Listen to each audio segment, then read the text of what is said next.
Natin mga buslot.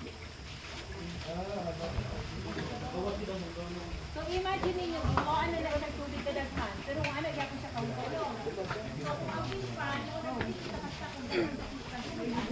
grabe ang deposition ko mo. Kani ko mo, tanawa ka, karon ka magpakagod sa kanila. Gawas bid ang iyahang no. 100% of the weight. Mao nang kung pakanunin mo sila, nanaandot sila mukaon kay hindi man nilang tubig.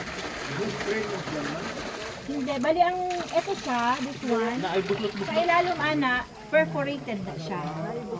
Mao na kadang ginaingon ako nga kani siya nga technology, safe yun siya bisan kusog kayang ulan kay the moment mo abot na diri ang tubig, mo out na yun siya diha. Eh, naman siya buslot. Overflow. Oo, mag-overflow na din siya. Sige, sana yung flashlight. Yan na lang. Unsa ni kataas ang imong kuan, ma'am? This is 1.2. 1.2. Oo, paingon dito sa pubo. Sige, magpakaunta diya ha. Dapin sa taha, kay basi mabasa mo. Diyan, dito.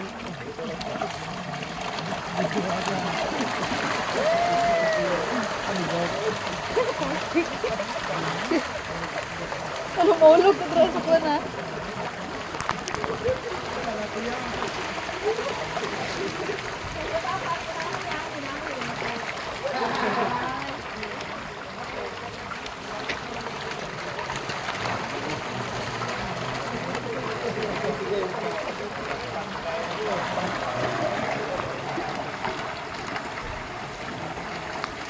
Grabe ba?